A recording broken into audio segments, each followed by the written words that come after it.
بسم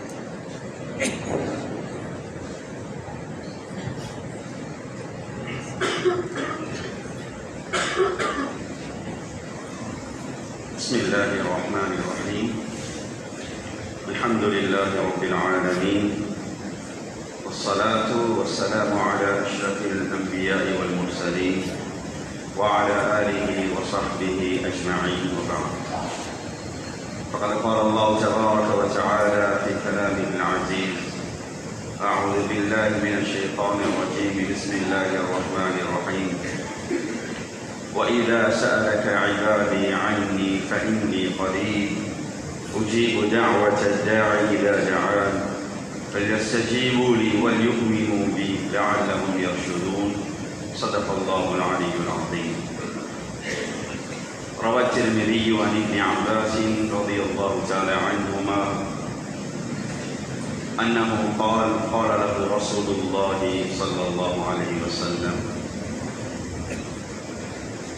يا غلام إني أعلمك كلمات احفظ الله يحفظك احفظ الله تجده تجاهك إذا سألت فاسأل الله وإذا استعنت فاستعن بالله واعلم أن الأمة لو اجتمعوا على أن ينفعوك بشيء لم ينفعوك إلا بشيء قد كتبه الله لك واعلم أن الأمة لو اجتمعوا على أن يضروك بشيء لم يضروك إلا بشيء قد كتبه الله عليك رفعت الأقلام وجفت الصحف. وفي رواية عند أحمد تعرف على الله في الرخاء يعرفك في الشدة واعلم أن ما أصابك لم يكن ليخطئك وما أخطأك لم يكن ليصيبك واعلم أن النصر مع الصبر وأن الفرج مع الكرب وأن مع العسر يسرا صدق رسول الله صلى الله عليه وسلم. ஆரம்பமாக ஏகவல்லோன் அல்லாஹ் தஆலாவை போற்றி புகழ்கிறேன். அல்ஹம்துலில்லாஹ். உலகத்திற்கு ஒளிவிளக்காகவும் நபிமார்கள் ரசூல்மார்களுக்கு தலைவராகவும் திரையாகவும் வந்துரைத்த உயிரிலும் மேலான கண்மணி நாயகம் ஸல்லல்லாஹு அலைஹி வஸல்லம் அவர்கள் மீதும் அவர்களை தோளோடு தோள் நின்று பின்பற்றிய சஹாபாக்கள் அவர்களை தொடர்ந்து வந்த தபிஈன்கள் தபிஈன்கள் கியாமம் வரும் வரையில் வர இருக்கும் முஃமினான ஆண்கள் பெண்கள் அனைவர்கள் மீதும் ஸலாத்தும் ஸலாமும் என்றென்றும் உண்டாவதாக. அல்லாஹ்வின் இல்லமா மஸ்ஜிதில் இஅ்திகாஃபுடைய நியத்துடன் வந்தமர்ந்திருக்கும் கண்ணியத்துக்குரிய சகோதரர்களே பெரியார்களே, அனைத்து சந்தர்ப்பங்களிலும் அல்லாஹ் தஆலாவை அஞ்சி பயந்து தக்வாவுடன் வாழுமாறு ஆரம்பத்தில் எனக்கும் அப்பால் உங்களுக்கும் வசியத் செய்து கொள்கிறேன். கண்ணியமான சகோதரர்களே பெரியார்களே, இந்த பூமிக்கு மேலால் அல்லாஹ் தஆலா நமக்கு தந்திருக்கும் இந்த வாழ்க்கை என்பது ஒரே ஒரு சந்தர்ப்பம். லகத் அஹ்ஸாஹும் வஅத்தஹும் அத்தா. குர்ஆனில் அல்லாஹ் தஆலா சொல்கிறான், உலகத்தில் கொடுக்கப்பட்ட இந்த வாழ்க்கை முறை என்பது சில மூச்சுக்கள் எண்ணி கொடுக்கப்பட்டிருக்கின்றன.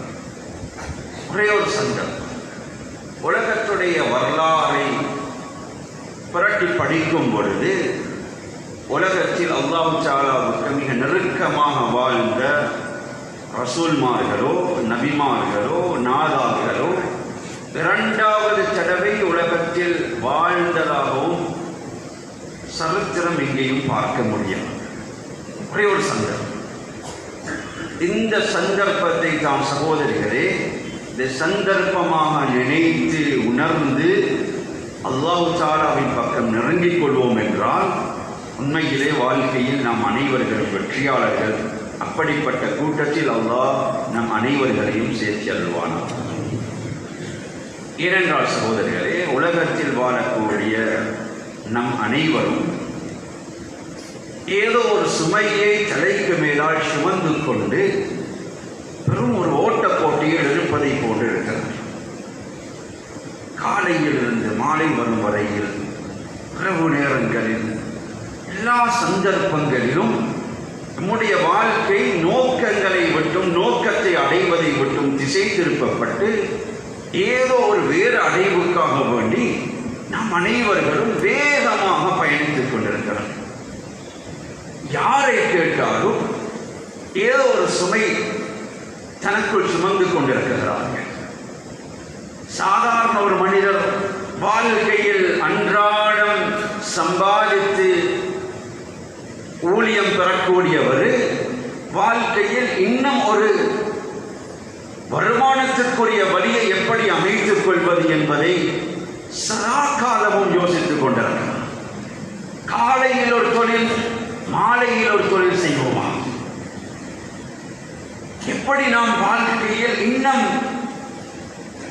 வருமானத்திற்குரிய வழியை அதிகரிப்பது என்பது பலருடைய நோக்கமாகவும் முயற்சியாகவும் சிந்தனையாகவும் இரவு பகல் என்ற வித்தியாசம் இல்லாமல் அதை பற்றியுள்ள முயற்சிகளையும் சிந்தனைகளையும் செய்து கொண்டிருக்கக்கூடிய பலர் எமக்குள் இருக்கிறார். வசதியில் உச்சகட்டத்தை அடைந்த பலர் வாழ்க்கையில் தரப்பட்ட வசதியை, கிடைத்த வசதி எப்படி பாதுகாத்துக் கொள்வது, ஆரோக்கியமாக எப்படி வாழ்வது, வாழ்க்கையில் பெரிய பெரிய நோய்களுக்கு உள்வாங்காமல் எப்படியெல்லாம் நம்முடைய வாழ்க்கையை பாதுகாத்துக் கொள்வதற்கு போராட்டம் நடத்தியதுமோ அந்த அளவுக்கு பெரிய ஒரு சிந்தனையும் போராட்டமும் ஒரு முயற்சியும் சிலர் செய்து கொண்டிருக்கிறார்கள். மாணவர்களை பொறுத்தவரையில் ஒவ்வொருவரும் தன்னுடைய லட்சியத்தை அடைய வேண்டும் என்பதற்காக வேண்டி இரவு பகல் என்ற வித்தியாசம் இல்லாமல் பலவிதமான முயற்சிகளையும் தன்னுடைய வாழ்க்கையில் பல கட்டங்களில் அழகான சந்தர்ப்பங்களும் அனுபவிக்க வேண்டிய சந்தர்ப்பங்களை எல்லாம் காலுக்கு கீழால் போட்டு மெரித்துவிட்டு கசப்பான கட்டங்களை எல்லாம் தாண்டி தாண்டி போகிறார் அடைவை அடைய வேண்டும் என்பதற்காக. பெற்றார்களை பொறுத்தவரையில் தாயும் தந்தையும் தனியாக ஒரு நேரத்தில் பேச சந்தர்ப்பம் கிடைக்கும் என்றால் குழந்தைகளுடைய எதிர்காலத்திற்கு நாம் எப்படி முயற்சிக்க வேண்டும், குழந்தைகளை என்னென்ன முயற்சித்து அவர்களுக்குரிய எதிர்காலத்திற்குரிய பயணத்தை சீரான முறையில் அமைத்துக் கொடுக்க வேண்டும் என்பதற்காக வேண்டி தாயும் தந்தையும் பெரியோர் சுமையுடன் போராட்டமாக நடாத்தி கொண்டிருக்கிறார். சகோதரர்களே, எந்த ஒரு வேறுபாடும் இல்லாமல் உலக வாழ்க்கையில் சகலரும் ஒரு சுமையுடன் பயணித்துக் கொண்டிருக்கின்றோம். சகோதரிகளே, பெரியார்களே, வாழ்க்கை என்றது உண்மையானது என்னவென்றால் எனக்கும் உங்களுக்கும் கொடுக்கப்பட்ட ஒரு சந்தம். எனக்கும் உங்களுக்கும் கொடுக்கப்பட்ட வாழ்க்கை அது எனக்கும் உங்களுக்குமாக வேண்டி மாத்திரம் கொடுக்கப்பட்டது. இந்த வாழ்க்கையுடைய யதார்த்தத்தை உயிரிலும் மேலான கண்மணி நாயகம் ஸல்லல்லாஹு அலைஹி வஸல்லம் அவர்கள் அன்றைய தினம் ஹஜ்ஜத்துல் வதாஅல வைத்து கண்மணி, அதாவது இப்னு அப்பாஸ் ரலியல்லாஹு தஆலா அன்ஹுமா அவர்களை அவர்களுடைய வாகனத்திற்கு பின்னால் ஏற்றிக்கொண்டு சில அழகான வாழ்க்கையின் யதார்த்தம் என்ன, இந்த வாழ்க்கை எதற்காக வேண்டி கொடுக்கப்பட்டது, இந்த வாழ்க்கையுடைய அடைவு என்ன என்பதை அழகான சில வார்த்தைகளால் சொல்லிக் கொடுத்தார்கள். சகோதரிகளே, பெரியார்களே, இந்த யதார்த்தத்தை பின்பற்றி நடக்கூடிய சந்தர்ப்பத்தை கதைக்கிற எனக்கும் கேட்கிற உங்கள் எல்லாருக்கும் சந்தர்ப்பத்தை அல்லாஹ் தஆலா தருவானாக. முதலாவது சொல்லிக் கொடுத்தார்கள், இஹ்ஃபதில்லாஹ யஹ்ஃபக், இஹ்ஃபதில்லாஹ தஜிதுஹு துஜாஹக். அல்லாஹ்வுடைய கட்டளைகளை வாழ்க்கையில் நீங்கள் மதிப்பீர் என்றால், அல்லாஹ்வுடைய விலக்கல்களை உலக வாழ்க்கையில் தலைக்கு மேலால் எடுத்து நடப்பீர் என்றால் அல்லாஹ் உங்களுடைய சகல கட்டங்களையும் அவர் பாதுகாப்பார். சகல பிரச்சனைகளின் போதும் அல்லாஹ் தஆலா உங்களுடைய பிரச்சனைக்கு முன்னால் விடுவுக்காக வேண்டி வந்து விடுவான் என்ற ஒரு அழகான வாழ்க்கையின் யதார்த்தத்தை ஆரம்பமாக சொல்லிக் கொடுத்தார். சகோதரர்களே, அல்லாஹ்வுடைய கட்டளைகளையும் அல்லாஹ்வுடைய விலக்கல்களையும் பாழாக்கின ஒரு மனிதன் உலகத்தில் சந்தோஷமாகவும் மன நிம்மதியாகவும் வாழ்ந்த சரித்திரம் எங்கதான் இருக்குது? எங்கதான் இருக்குது? வீட்டுக்குள்ள பிரச்சனை, நாளாந்தம் ஒரு விதமான மனக்குழப்பம், ஒவ்வொரு நாளும் மனதுக்குள் ஒரு விதமான போராட்டம், நிம்மதி இல்லாத ஒரு வாழ்க்கையை வாழ்ந்து கொண்டிருக்கிறோம் என்ற மனிதர்கள் வாழ்க்கையில் அல்லாஹ்வுடனான அந்த தொடர்பையும் உறவு முறையையும் நான் சீராக்கி நிற்கிறேனா என்பதை எப்பொழுது சிந்தித்திருக்கின்றோம்? எப்பொழுது சகோதரிகளை நாம் சிந்தித்திருக்கின்றோம்? கண்ணியமான சகோதரிகளை, பெரியார்களே, உலகத்துடைய வரலாறில் அல்லாஹ் தஆலாவுடைய கட்டளைகளை மதித்தவர்கள், அல்லாஹ்வுடனான உறவை சீராக்கினவர்கள், அல்லாஹ் அவர்களையும் பாதுகாத்திருக்கிறான், அவர்களுடைய குழந்தைகளையும் பாதுகாத்திருக்கிறான், அதற்கும் மேலால் அவர்களுடைய சந்ததிகளும் பாதுகாக்கப்பட்டிருக்கிறார்கள். இன்றைய தினம் நாம் அனைவரும் சூரா கஹ்ஃப் ஓதிவிட்டு வந்திருக்கிறோம். சூரா கஹ்ஃபுடைய ஒரு பகுதியில் அல்லாஹ் தஆலா நபி மூசா கதிர் அலைஹிஸ்ஸலாத்து வஸ்ஸலாம் இரண்டு பேருமாக ஒரு பயணத்தை மேற்கொண்ட ஒரு செய்தியை அல்லாஹ் தஆலா சொல்றார். அந்த பயணத்தின் போது அவர்கள் ஒரு ஊரை அடைந்தார்கள். ஒரு ஊரை அடைந்ததும் அவர்களுக்கு தெரிந்தவர்கள் யாரும் அந்த ஊருக்குள் இருக்கல்ல. இரண்டு பேருக்குமாக தன்னுடைய உயிரை மாய்த்துக் கொள்ளும் அளவுக்கு பசியுடைய கொடுமையால் வாட்டப்படுகிறார்கள். அவ்வளவு பசியுடைய கொடுமை. அல்லாஹ்வுடைய பார்வையிலும் உலகத்திலும் அப்பொழுது வாழக்கூடிய மிகச் சிறந்த இரண்டு மனிதர்கள் அவர்கள். சகோதரர்களே, உலகத்துடைய வளமை எப்படி என்றால், ஒரு மனிதன் வீட்டுக்குள்ளேயோ கடைக்கோ அல்லது தனியாகவோ எங்களிடத்தில் வந்து பணம் வசூலித்தால் நாம் ஒரு கணம் யோசிப்போம், சிந்திப்போம். இவன் இந்த பணத்தை எப்படியெல்லாம் பாவிக்கப் போகின்றான், எதற்காக வேண்டி கேட்கிறான், இவன் இருக்கக்கூடிய எல்லா ஆவணங்களும் சரியான முறையில் இருக்குகின்றனவா என்பதை எல்லாம் யோசித்து விட்டு தான் பண உதவி செய்யும்.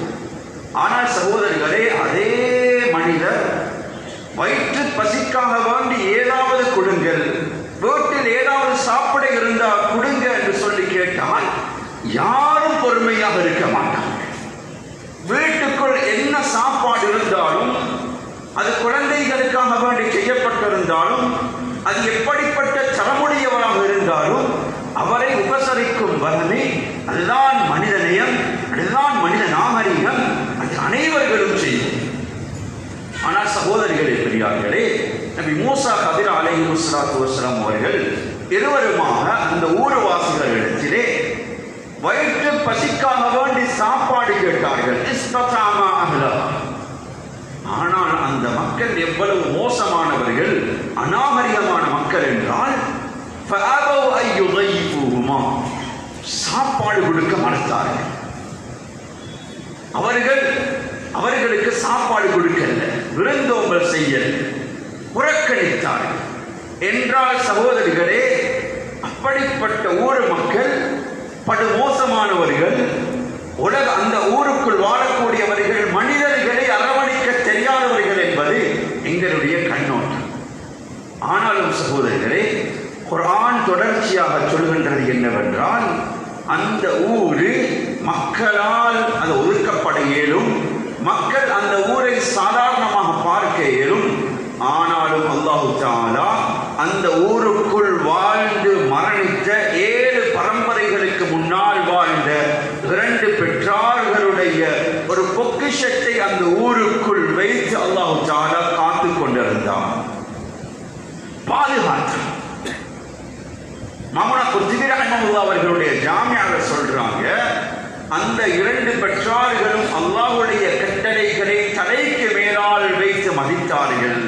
அல்லாஹ் தஆலாவுடைய இந்த புனிதமான தீனுல் இஸ்லாமை அவர்கள் தலைக்கு மேலால் வைத்து மதித்தார்கள் என்றதனால் அல்லாஹ் தஆலா அவர்களையும் கண்ணியப்படுத்தினான், பாதுகாத்தான். அவர்களுடைய தலைமுறைக்கு வரக்கூடிய சொத்துக்களையும் அல்லாஹ் தஆலா பாதுகாக்கிறான்.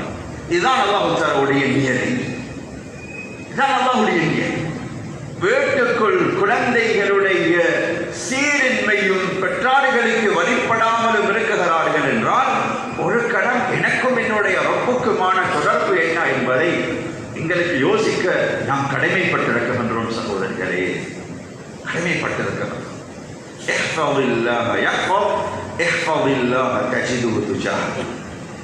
இரண்டாவது கட்டமாக கண்மணி நாயகம் ஸல்லல்லாஹு அலைஹி வஸல்லம் அவர்கள் உலகத்தில் ஒரு மனிதன் கௌரவமாக எப்படி வாழ வேண்டும் என்ற முறையை சொல்லிக் கொடுத்தார். இதா சஅல்த ஃபஸ்அலில்லாஹ் வ இதா இஸ்தஅன்த ஃபஸ்தஇன் பில்லாஹ். ரெஸ்பெக்டுடைய முறை. உலகத்தில் என்ன தேவை வந்தாலும் இஸ்ஸத்துன் நஃப்ஸ், சுய கௌரவத்தை இழக்கக்கூடாது. ஒரு மனிதனுக்கு தேவைகள் ஏற்படுகிறது. உலகத்தில் அல்லாஹ் தஆலா மனிதர்களை எல்லாரையும் ஒரே விதத்தில் படைப்பது என்பது அல்லாஹ்வுடைய முறை கிடையாது. சகோதரர்களே, பெரியார்களே, இந்த இடத்தில் நாம் மனதால் சிந்திக்க கடமைப்பட்டிருக்கின்றோம். உலகத்துடைய வாழ்க்கை முறை என்பது அது நான் படித்தவராக இருக்கேனும் பாமரராக இருக்கேனும் அல்லது உலகத்தில் நான் அதாவது தலை சிறந்த ஒரு வசதியுடையவராக இருக்கேனும் அல்லது எனக்கு சொந்தமாக வசிக்கிறதற்கு சொந்த வீடு கூட இல்லாத ஒரு மனிதராக இருக்கேனும் அல்லது பிறந்த நாள் தொடக்கம் இன்று வரும் வரையில் நோயால் பீடிக்கப்பட்டிருக்கேனும் அல்லது வீட்டுக்குள் எனக்கு கிடைத்த ஒரு குழந்தை பிறந்த நாளிலிருந்து இன்று வரும் வரையில் நோய்வாய்ப்பட்டு கட்டிலுடன் படுக்கையுடன் இருக்கேனும், சகோதரிகளே, இந்த முறைகள் எதையும் நானும் நீங்களும் விரும்பி எடுத்தவைகள் அல்ல. ஒரு மனிதன் வாழ்க்கையில் கஷ்டப்படுகின்றான் என்றால் அந்த வாழ்க்கை முறையை அவன் தெரிவு செய்யவில்லை சகோதரிகளே, அவன் தெரிவு செய்யவில்லை. அல்லாஹ் தஆலா சொல்றான், நஹ்னு கஸம்னா பைனஹும் மஈஷத்தஹும் ஃபில் ஹயாத்தித் துன்யா. உலக வாழ்க்கையில் நீங்கள் எந்த தராதரத்தில் இருக்க வேண்டும் என்றது அது உங்களுடைய இஷ்டமோ விருப்பமோ தெரிவோ கிடையாது. அது என்னுடைய தெரிவு, என்னுடைய தெரிவு.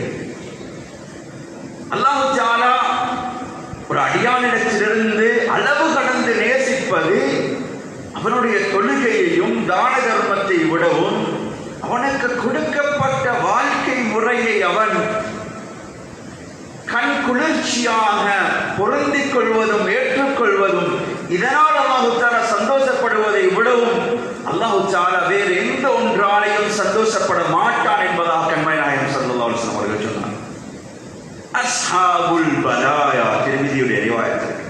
நாளை கியாமத் நாள்ல காலாகாலமாக சிரமத்துடன் வாழ்ந்தவர், குழந்தைகளால் சிரமம், தன்னுடைய அண்டை வீட்டுக்காரர்களால் சிரமம், தன்னுடைய குடும்பத்தால் சிரமம், தன்னுடைய அதாவது ஊர் மக்களால் சிரமப்படக்கூடியவர்கள் அல்லது ஊருக்கு அதாவது தன்னுடைய உடம்புக்குள் பல வருஷ காலமாக நோயுடன் சிரமப்பட்டவர்கள் அல்லது வாழ்க்கையில் போதிய அளவு வசதி இல்லாமல் சிரமத்துடன் வாழ்க்கையை கழித்தவர்கள், தனக்கு கொடுக்கப்பட்ட வாழ்க்கையை மனதால் திருப்தி அடைந்தவர்களுக்கு கொடுக்கப்படும் அந்தஸ்துகளை பார்க்கும் பொழுது உலகத்தில் சுவண்டியாகவும் பிரச்சனைகள் இல்லாமலும் உலகத்தில் அதாவது சந்தோஷமாக வாழ்ந்தவர்கள் நினைப்பார்களாம்,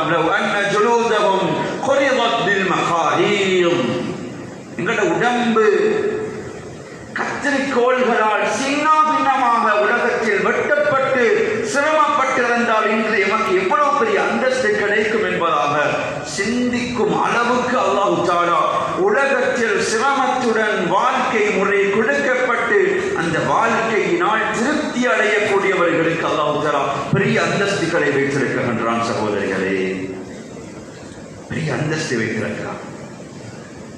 கண்ணியமான சகோதரிகளை பெரியார்கள், அல்லாஹ் தஆலா என்னையும் உங்களையும் பார்த்து சொல்வதும் உயிரிலும் மேலான கண்மணி நாயகம் ஸல்லல்லாஹு அலைஹி வஸல்லம் அவர்கள் அன்று இப்னு அப்பாஸ் ரலியல்லாஹு தஆலா அன்ஹுமா அவர்களுக்கு சிறிய வயதாக இருக்கும் பொழுது இந்த ஹதீஸுடைய அதாவது விரிவுரையாளர்கள் சொல்கிறார்கள், அன்றைய தினம் அவர்களுக்கு சொல்லிக் கொடுக்கப்பட்ட இந்த வாழ்க்கை திட்டங்களும் முறைகளும் தியரிகளும் அவர்களுக்கு 12 வயதாக இருக்கும் பொழுது சொன்னார்கள், இதா சஅல்த ஃபஸ்அலில்லாஹ், வாழ்க்கையில் எவ்வளவு பெரிய தேவைதான் வந்தாலும் யாரிடத்திலும் உங்களுடைய சுய கௌரவத்தை இழந்து காலுக்கு கீழால் போட்டு மிதித்து தேவைகளை பிறரிடத்தில் சொல்ல வேண்டாம், அல்லாஹ்விடத்தில் சொல்லி பழகிக் கொள்ளுங்கள். அல்லாஹ்விடத்தில் சொல்லுங்கள். உதவி தேடுவதாக இருந்தால் அல்லாஹ்விடத்தில் உதவி தேடுங்கள். சகோதரிகளே, பெரியார்களே, அடுத்த கட்டமாக கண்மணி நாயகம் ஸல்லல்லாஹு அலைஹி வஸல்லம் அவர்கள் சொன்னார்கள், தஅர்ரஃப் அலல்லாஹி பிர்ரகா யஅரிஃக ஃபிஷ்ஷித்தா. நீங்கள் வாழும் இடத்திலிருந்து உங்களை உலகத்தில் வாழும் பொழுதே அல்லாஹ்வுக்கு முன்னால் உங்களை நீங்கள் அறிமுகப்படுத்திக் கொள்ளுங்கள். அல்லாஹ்வுக்கு முன்னால் உங்களை அறிமுகப்படுத்திக் கொள்ளுங்கள். உங்களுடைய சகல பிரச்சனைகளின் போதும் அல்லாஹ் தஆலா உங்களுக்கு கை கொடுப்பான், உங்களை அல்லாஹ் தஆலா கைவிட மாட்டான் என்ற செய்தியை உயிரிலும் மேலான ஸல்லல்லாஹு அலைஹி வஸல்லம் அவர்கள் சொல்லிக் கொடுத்தார். கண்ணியமான சகோதரிகளே, பெரியார்களே, ஒரு கசப்பான உண்மையை இந்த இடத்தில் உலமாக்கள் கதைக்கிறார். ஏற்கனவே சொல்லப்பட்டதை போல இந்த பூமிக்கு மேலால் உள்ள வாழ்க்கை முறை என்பது அல்லாஹ் தஆலாவால் நிர்ணயிக்கப்பட்டது. இந்த வாழ்க்கை இதில் பெற்றார்களாக வாழ முடியும், குழந்தைகளாக இருக்க முடியும், சகோதர சகோதரிகளாக இருக்க முடியும், அல்லது கணவன் மனைவியாக இருக்க முடியும், அல்லது ஒரே ஊர்வாசிகளாக இருக்கேனும், எப்படியாக வாழ்ந்து விட்டு போவோம். ஆனால் குர்ஆன் மிக தெளிவாக சொல்லுகின்றது, இந்த வாழ்க்கை முறை, இந்த சிஸ்டம் என்றது இந்த பூமிக்கு மேலான மட்டும்தான். இந்த பூமிக்கு மேலான தான் தாய் தந்தை என்ற உறவும், அதே போல குழந்தைகள் என்ற உறவும், கணவன் மனைவி என்ற உறவும், எப்பொழுது சகோதர சகோதரிகள் என்ற உறவு எல்லாமே இந்த பூமிக்கு மேலால் மட்டும்தான். எப்பொழுது ஒரு மனிதனுடைய உயிர் கைப்பற்றப்படுமோ அன்றைய அந்த செகண்டிலிருந்து, அந்த வினாடியிலிருந்து குர்ஆன் எனக்கும் உங்களுக்கும் சொல்லக்கூடிய வார்த்தை, லன் தன்ஃபஅக்கும் அர்ஹாமுக்கும் வலா அவுலாதுக்கும் யௌமல் கியாமா. உங்களுடைய இரத்த உறவுகளாக இருக்கேனும், நெருக்கமான குழந்தைகளாக இருக்கேனும், உங்களுடைய ஏனைய உறவினர்களாக இருக்கேனும், அவர்களுடைய எந்த ஒரு பயனையையும் நீங்கள் அடைய மாட்டீர்கள். யஃஸிலு பைனக்கும், இந்த உறவு முறைகளுக்கு மத்தியில் அல்லாஹ் தஆலா பிரிவை ஏற்படுத்த போகின்றார்.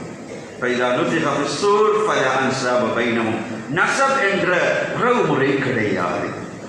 அப்படி என்றால் சகோதரிகளே, ஒரு தந்தையாக நான் அல்லது சகோதரனாக நான் யாராக இருந்துட்டு போவேனும், இன்னும் ஒருவருடைய திருப்திக்காக வேண்டி என்னுடைய வாழ்க்கையை பாழாக்கி எவ்வளவுதான் லட்சக்கணக்கான ரூபாக்களை செலவழித்தாலும் சகோதரிகளே, ஒரு நாளும் வாழ்க்கையில் அடைந்து விட முடியாது. அல்லாஹ் தஆலாவுடைய கட்டளைகளை எல்லாம் பாழாக்கிக் கொண்டு என்னுடைய குழந்தைகள் பெரிய இடத்தில் படிக்க வேண்டும், என்னுடைய குழந்தைகள் அவர்கள் பெரிய பெரிய பட்டதாரிகளாக மாற வேண்டும் என்பதற்காக வேண்டிய சகோதரிகளே, எந்த ஒரு தொழுகையும் இல்லாமல் அல்லாஹ்வை கோபப்படுத்திக் கொண்டு எவ்வளவுதான் கோடிக்கணக்கான ரூபாக்களை செலவழித்தாலும் இது பெரும் நஷ்டம் சகோதரி. நானும் நீங்களும் எங்களுடைய வாழ்க்கைக்கு நஷ்டத்தை அதாவது விளைவித்துக் கொள்கின்றோம் சகோதரிகள்.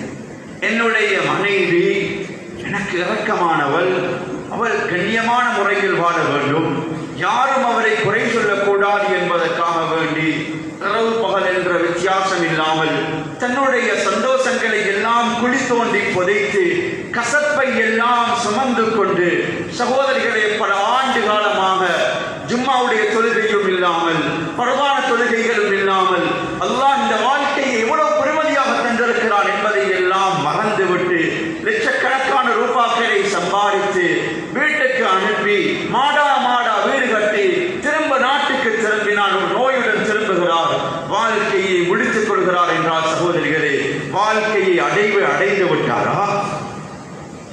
வாழ்க்கையுடைய அடைவை அடைந்து விட்டாரா சகோதரிகளே? நிதானமாக யோசிக்க வேண்டும். நிதானம். புதிய ஒரு வருஷத்தில் நாம் தடம் பதித்திருக்கின்றோம். 1446 இந்த புதிய ஒரு வருஷத்தில் வாழ்க்கையில் பல கட்டங்களில் தெளிவாக வேண்டும் சகோதரிகள். பல கட்டங்களில் தெளிவாக வேண்டும்.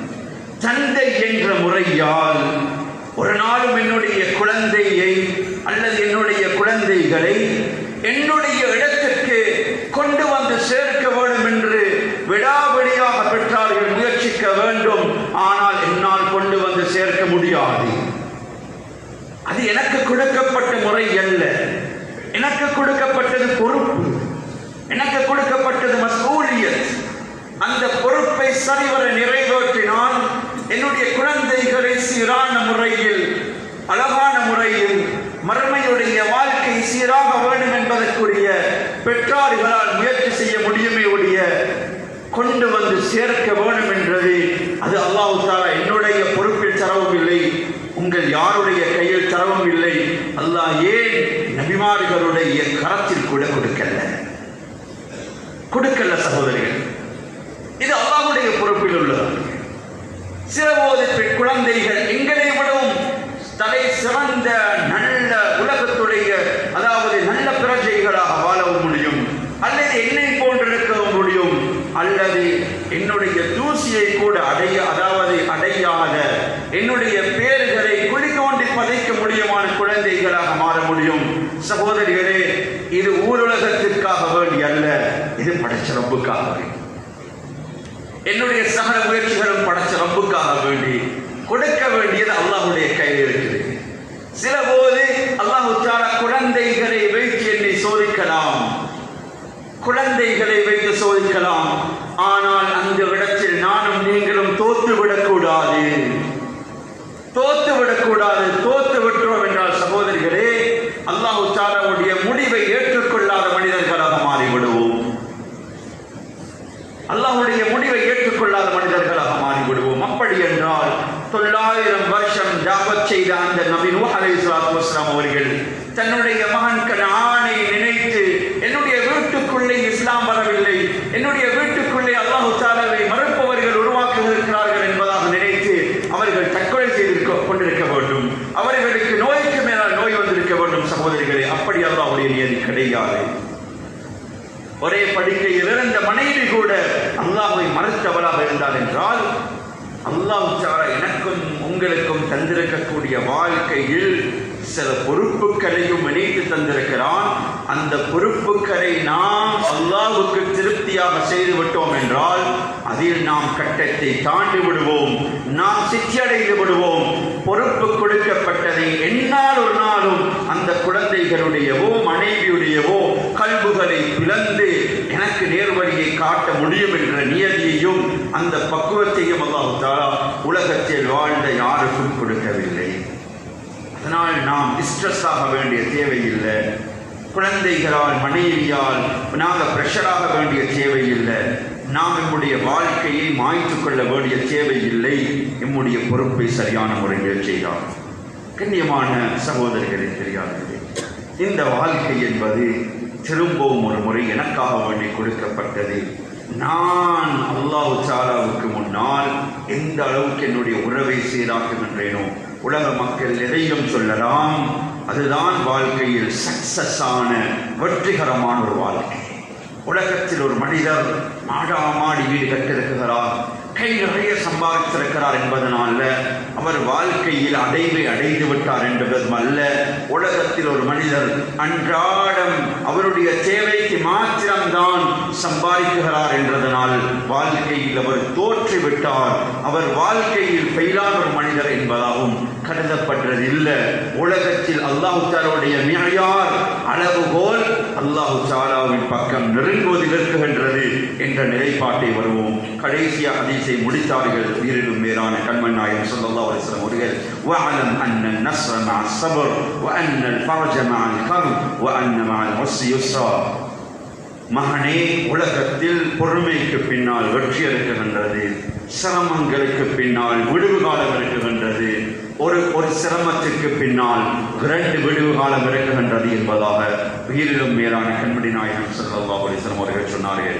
கண்ணியமான சகோதரிகளே, பெரியார்களே, ஒரே ஒரு வாழ்க்கை, இந்த வாழ்க்கைக்கு முற்றுப்புள்ளி வைக்கப்பட்டால் திரும்ப ஒரு தடவை உலகத்திற்கு வாழ்ந்து வர முடியாது. ஆனால் அந்த சந்தர்ப்பத்தை நல்கவிட்டு அந்த சந்தர்ப்பத்துடைய பெருமதியை மௌத்துடைய சந்தர்ப்பத்தில் தான் உணர்ந்து அந்த சந்தர்ப்பத்தில் லௌலா அஹ்ஹர்தனி இலா அஜலின் கரீப், உணர்ந்து விட்டேன் யா அல்லாஹ், சந்தர்ப்பம் எவ்வளவு பெருமதியானது என்பதை உணர்ந்து விட்டேன் என்பதற்காக வேண்டி நாம் அவகாசம் கேட்கக்கூடிய கவலைப்படக்கூடிய மக்களாக நாம் யாரும் இருந்திடக்கூடாது. வாழ்க்கை என்பது பெருமதியான சகோதரிகளே, வாழுவோம், அல்லாஹ்வை திருப்திப்படுத்துவோம். வல்ல அல்லாஹ் இந்த உலகத்துடைய வாழ்க்கையின் யதார்த்தத்தை விளங்கி அழகான ஒரு அல்லாஹ்வுக்கு பொருத்தமான வாழ்க்கையை வாழ்ந்துவிட்டு இந்த உலக வாழ்க்கைக்கு முற்றுப்புள்ளி வைக்கும் மனிதர்களாக எம் அனைவர்களையும் அல்லாஹ் தஆலா கபூல் செய்து கொள்வானாக. வாஹிரு தஅவானா அல்ஹம்துலில்லாஹி ரப்பில் ஆலமீன். الحمد لله الذي أنشأ الخلق وبرى وقسم أحوال عباده غنى وفقرا وأنزل الماء وشق أسباب الثرى. أحمده سبحانه وهو الذي أجرى على الطائعين أجرا وأسبل على العاصين سترا. وسبحانه يعلم ما في السماء وما تحت الثرى. سبحت له السماوات وأملاكها وسبحت له البحار وحيطانها وسبحت له الأنهار وأسماكها وسبحت له الأرض وسكانها وإن من شيء إلا يسبح بحمده ولكن لا تفقهون تسبيحهم. ونشهد أن لا إله إلا الله وحده لا شريك له في الخلق والأمر. ونشهد أن سيدنا محمدا عبده ورسوله. أرسله بالحق بشيرا ونذيرا بين يدي الساعة. من يطع الله ورسوله فقد رشد ومن يعص الله ورسوله فإنه لا يضر إلا نفسه ولا يضر الله شيئا. أما بعد، فيا أيها الناس وحدوا الله فإن التوحيد رأس الطاعات، واتقوا الله فإن التقوى ملاك الحسنات، وعليكم بالسنة فإن السنة تهدي إلى الطاعة، ومن أطاع الله ورسوله فقد رشد واهتدى. وإياكم والبدعة فإن البدعة تهدي إلى المعصية، ومن يعص الله ورسوله فقد ضل وغوى. وعليكم بالصدق فإن الصدق ينجي والكذب يهلك. وعليكم بالإحسان فإن الله يحب المحسنين. ولا تقنطوا من رحمة الله فإنه أرحم الراحمين. ولا تحبوا الدنيا فتكونوا من الخاسرين. ألا وإن نفسا لن تموت حتى تستكمل رزقها. فاتقوا الله وأجملوا في الطلب وتوكلوا عليه فإن الله يحب المتوكلين. وادعوه فإن ربكم مجيب الداعين. واستغفروه يمددكم بأموال وبنين. أعوذ بالله من الشيطان الرجيم. وقال ربكم ادعوني أستجب لكم إن الذين يستكبرون عن عبادتي سيدخلون جهنم داخلين. بارك الله لنا ولكم بالقرآن العظيم ونفعنا وإياكم بالآيات والذكر الحكيم. أستغفر الله لي ولكم ولسائر المسلمين من كل ذنب واستغفروه إنه هو الغفور الرحيم.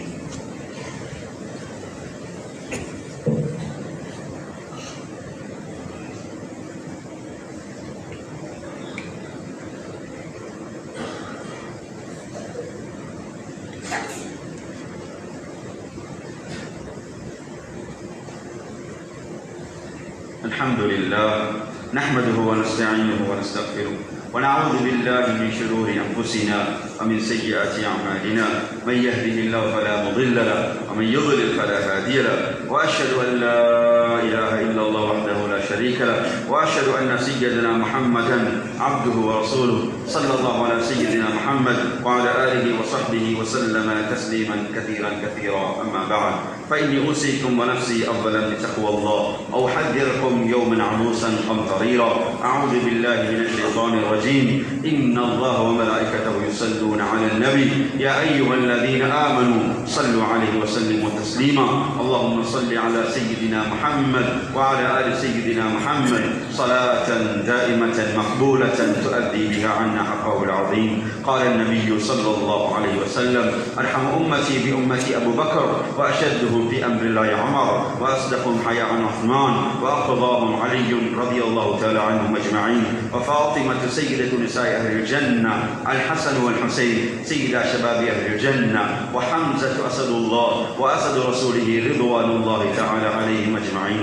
اللهم اغفر للآباء ولده مغفرة ظاهرة وباطنة، لا تغادر ذنبا. الله في أصحابي لا تتخذوهم غرضا من بعدي، فمن أحبهم فبحبي أحبهم، ومن أبغضهم فببغضي أبغضهم، وخير أمتي قرني ثم الذين يلونهم ثم الذين يلونهم. اللهم اغفر للمسلمين والمسلمات والمؤمنين والمؤمنات الأحياء منهم والأموات، إنك قريب مجيب الدعوات. اللهم أجرنا من النار، اللهم أجرنا من النار، اللهم أجرنا من النار. اللهم خذ بنواصينا إلى البر والتقوى، اللهم خذ بنواصينا إلى البر والتقوى. اللهم وفقنا لما تحب وترضى، واجعل آخرتنا خيرا من الأولى. ربنا اغفر لنا ولإخواننا الذين سبقونا بالإيمان، ولا تجعل في قلوبنا غلا للذين آمنوا ربنا إنك رؤوف رحيم. إن الله يأمر بالعدل والإحسان وإيتاء ذي القربى وينهى عن الفحشاء والمنكر والبغي يعظكم لعلكم تذكرون. اذكروا الله العظيم الجبار يذكركم واشكروه يهديكم، ولذكر الله أكبر والله يعلم ما تصنعون. الله أكبر الله أكبر.